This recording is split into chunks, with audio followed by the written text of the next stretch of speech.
주춤하던 신규 확진자가 다시 2,000명대에 가까워졌습니다. 방역당국은 다음 달 단계적 일상 회복을 앞둔 상황에서 방역 긴장감을 다시 높여야 한다고 강조했는데요. 네, 자세한 상황 코로나19 브리핑에서 알아보겠습니다. 고려대학교 약학대학 김정기 교수 전화로 연결되어 있습니다. 교수님 나와 계시죠? 네, 안녕하세요. 예, 그동안 신규 확진자가 감소세를 보여왔는데 이번엔 거의 2,000명대 직전까지 크게 늘었습니다. 확진자 증가 이유 어떻게 보고 계십니까?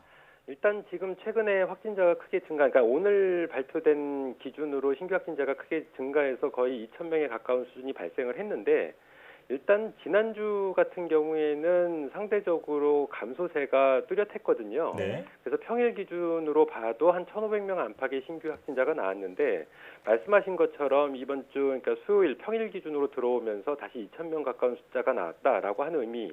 이 부분이 왜 그런가라고 봤을 때 이제 크게 이제 보통은 진단검사 건수가 증가를 하게 되면 확진자가 늘어나는 경향성이 분명히 있습니다. 예. 근데 지금 보면은 어제 진단검사를 실시한 건수가 한 13만 7천여 건 정도 되거든요. 네. 보통은 평일 기준으로 한 15만 건 안팎으로 검사가 이루어지기 때문에 진단검사가 이례적으로 증가했다라고 보기는 좀 어렵다 이렇게는 보고 있습니다. 네. 따라서 지금의 상황은 감염의 확산 조짐이 분명히 있다라고 보는 거고요. 원인 같은 경우에는 대표적으로 두 가지를 들 수 있는데 일단 기본적으로는 최근에 백신 인센티브 적용 등이 실제로 적용이 되면서 방역 조치가 크게 완화됐습니다.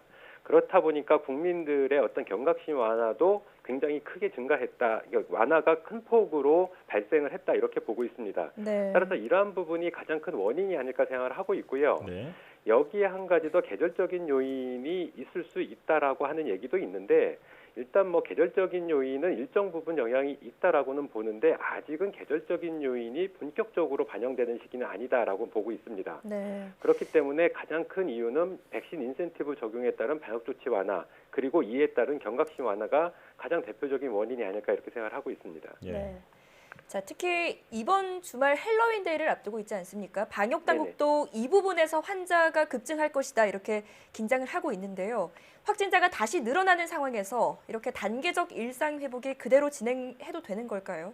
일단 가장 중요한 부분은 우리가 11월 달부터 단계적 일상 회복을 추진하려고 하고 있는데 네. 일단 단계별 일상 회복이 추진되면 지금의 확산세는 아무것도 아니다 이렇게 보고 있거든요. 네. 보다 큰 폭의 확진자 수 증가가 예상된다 이렇게 보고 제가 보기에는 최소 5천 명 이상 경우에 따라서는 10,000명이 넘는 신규 확진자가 하루에 발생할 가능성도 충분히 있다라고 보고 있습니다. 네. 따라서 지난주에 평일 기준 그러니까 목요일 날 1,500명 안팎의 신규 확진자가 나왔는데 이거보다 약 400명에서 500명 증가한 수준의 신규 확진자가 오늘 수요일 날 나왔다라고 하더라도 예. 이 정도의 증가폭은 실제로는 위드 코로나 전환 시 이 증가할 수 있는 신규 확진자 규모로 대비해 볼 때는 상당히 미비한 수준이다 이렇게는 보고 있고요. 예. 일단은 이렇게 어느 정도 수준을 떠나서 확진자가 증가하는 거는 위드 코로나로 전환할 때 방역 당국의 입장에서는 상당히 부담스러운 거는 맞다라고는 보고 있습니다. 다만 그럼에도 불구하고 적어도 더블링이 발생하지 않는 이상은 아무래도 그대로 추진할 가능성이 상당히 있다. 만약에 지금 수준에서 더블링이 갑자기 이번 주 내에 발생한다. 이러면은 단계별 일상 회복 시작 시점이 다소 연기될 수는 있는데 예. 일단은 그럴 가능성은 상당히 낮다. 그러니까 더블링이 발생할 가능성은 이번 주 내에 상당히 낮다. 이렇게는 보고 있습니다. 따라서 네. 아무래도 11월부터 시작되는 단계별 일상 회복은 그대로 추진될 가능성이 높고 일단 거시적으로 볼 때도 지금 정도의 규모에서 시작을 하는 게 맞지 않을까라는 생각을 가지고 있습니다. 예. 자, 이 다음 달 단계적 일상 회복에 돌입하게 되면 확진자 억제가 아닌 중증 환자 관리로 방역 체계가 아예 바뀌는 건데요. 그렇다면 지금처럼 일일 확진자 규모를 매일 발표하는 게 어떤 의미가 있을까요? 일단은 일일 확진자를 매일 발표할 거냐, 주별로 발표할 거냐 이런 논란이 있는데 일단 결론부터 말씀드리면 지금처럼 매일 신규 확진자 규모를 발표할 필요는 반드시 있다라고 생각을 하고 있습니다. 네. 네. 왜냐하면 이 중증 환자, 위중증 환자가 발생하는 거는 현재 기준으로 봤을 때 신규 확진자 대비 약 2% 정도에서 발생을 하고 있거든요. 네. 그렇기 때문에 이 위중증 환자 발생 비율은 신규 확진자 규모하고 반드시 연동이 된다 이렇게 보고 있고요. 보통 신규 확진자가 발생한 이후에 한 2주 정도의 위중증 환자가 나타나거든요. 그렇기 때문에 신규 확진자를 현 단계에서 파악하는 게 향후 2주 후에 위중증 환자 규모가 얼마만큼 될지를 예측할 수 있는 중요한 지표가 될 수 있다 이렇게 보고 있습니다. 네. 따라서 지금처럼 그러니까 위드 코로나로 전환을 하더라도 반드시 매일 신규 확진자를 파악하고 발표하는 건 필요하다 이렇게 보고 있고요. 더군다나 지금 백신 미접종 상태인 국민들이 한 500만여 명 정도가 되는데 이분들 같은 경우에는 위드 코로나 전환 시 굉장히 감염 위험도는 증가하게 되거든요. 예. 그러니까 이분들이 현재의 어떤 확산세를 파악을 해야지만 본인이 지킬 수 있는 개인 방역 수칙 준수 정도를 판단할 수가 있습니다. 그렇기 때문에 매일 신규 확진자를 발표하고 파악하고 발표하는 것은 반드시 필요하다 이렇게 생각을 하고 있습니다. 네. 자, 본격적인 단계적 일상 회복으로 가게 되면 무엇보다 백신 미접종자에서의 확진 비율이 크게 올라갈 텐데요. 60세 이상 고령층의 접종 완료율이 지금 90%대 이상이지만 청장년층은 여전히 70% 수준입니다. 미접종자들에 대한 접종 유인책 더는 없을까요? 일단 현재 우리 방역 당국에서 취하고 있는 가장 대표적인 백신 접종 유인책 같은 경우에는 백신 인센티브 적용을 확대해 나가는 거거든요. 네. 이 부분이 뭐 백신 미접종자들에 대한 차별 논란이 최근에 이제 불거지고 있는데 그럼에도 불구하고 현실적으로는 가장 대표적인 백신 접종 유인책이 아닐까 이렇게는 생각을 하고 있습니다. 네. 하지만 또 다른 측면에서 보다 백신 접종률을 높이기 위해서는 일단 지금 미접종 상태이신 분들 또는 불안전 접종 상태이신 분들의 가장 큰 우려는 안전성이거든요. 그렇기 때문에 안전성을 확보할 수 있는 방안이 필요하다 이렇게는 보고 있고 현재도 국민들께서 백신 접종에 대한 선택권, 백신 접종의 어떤 종류에 대한 선택권은 없습니다.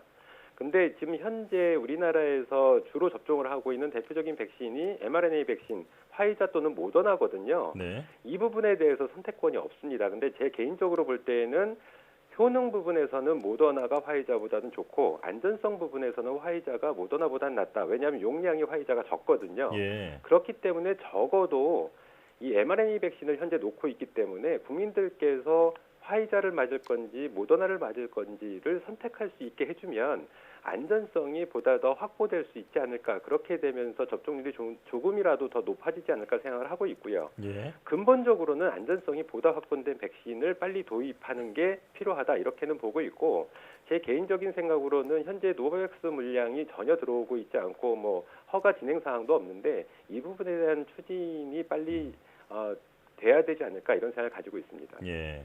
이 선호하는 백신 선택권을 주는 것도 하나의 유인책으로 고려할 수 있다. 이렇게 말씀해 주셨고요. 자, 고위험 시설에 대해서 한시적으로 백신 패스가 도입될 예정입니다. 백신 미접종자의 경우는 PCR 음성 확인서를 내야 하는데 이렇게 되면 검사 수요가 폭증할 것이라는 그런 우려도 나오고 있거든요. 의료 체계에 여력이 있을까요?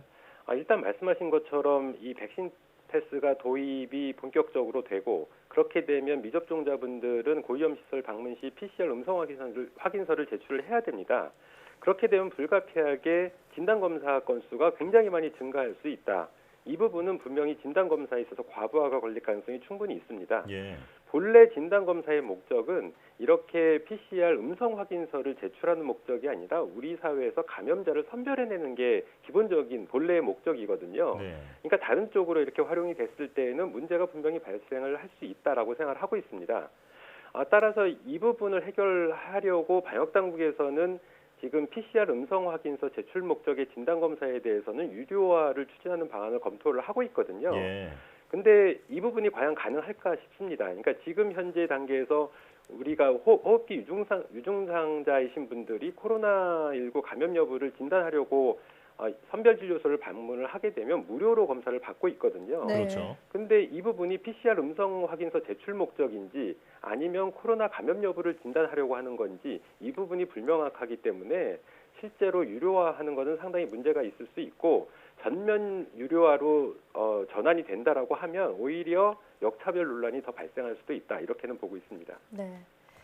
자, 다음 달부터는 무증상 경증 환자는 재택 치료를 받게 됩니다. 그런데 지난주에 재택 치료 중에 사망하는 사례가 있었잖아요. 의료 네. 시스템 정비가 필요해 보이는데 어떤 점을 좀 보완하면 좋을까요? 일단 가장 중요한 부분은 이제 재택 치료를 하는 중에 갑자기 예후가 안 좋아지는 사례가 코로나19 같은 경우에는 빈번히 발생할 수가 있거든요. 실제로 가장 큰 문제는 폐렴이 악화되면서 그런데 예. 무증상이나 경증인 경우에도 폐렴이 진행되는 환자들이 상당히 많습니다. 코로나19 같은 경우에는. 그러니까 이 부분이 재택치료에서는 충분히 걸러지지 않기 때문에 가장 중요한 부분은 일단 임상 증상상에서 예후가 안 좋아질 때 보통 국민들께서 이제 119나 콜센터에 전화를 하게 되는데 이때 신속한 이송과 실제로 입원이 가능한 병상 확보가 가장 중요합니다. 따라서 이 부분을 시스템적으로 보다 효율적으로 어떻게 관리할 거냐. 향후에 재택치료 하시는 분들이 많아지게 되면 이 부분에 또 문제가 분명히 발생을 할 거거든요. 따라서 보완해야 될 가장 중요한 부분은 네. 이 환자와 병원 그리고 콜센터 간의 이 연결망이 원활하게 이루어져야 된다. 이 시스템을 반드시 정비를 해야 된다. 이렇게는 보고 있습니다. 네. 예. 자, 마지막으로 백신 이야기도 해보겠습니다. 미국 FDA 자문위원회가 5살에서 11살 어린이를 대상으로 화이자 백신 접종을 권고했습니다. 그런데 일부 위원들 사이에서는 이번 접종 결정에 우려를 표했다는데 어린 아동에 대한 백신 접종 안전성은 괜찮을까요? 일단 이 뭐 어린이들에 대한 코로나19 백신은 가장 큰 문제가 뭐 성인도 마찬가지지만 안전성 문제가 있습니다. 네. 특히나 5세에서 11세 같은 경우에는 실제로 성인 대비 상대적으로 신체적인 조건이 안 좋기 때문에 예. 코로나19 백신을 맞았을 때 그 위험성, 그러니까 안전성 문제가 발생할 부분이 상당히 있거든요. 그렇기 네. 때문에 성인 용량의 3분의 2를 사용하는 걸로 지금 허가가 된 건데 저용량을 사용한다라고 하더라도 분명히 안전성 우려는 여전히 있다라고는 보고 있고요. 그리고 임상 단계에서 물론 심근염과 같은 특이적인 이상 반응은 없었다라고 하는데 임상 시험 단계가 아니라 일반에 적용했을 때에는 분명히 이와 같은 이상 반응이 발생할 가능성은 충분히 있다라고 생각을 하고 있습니다. 예.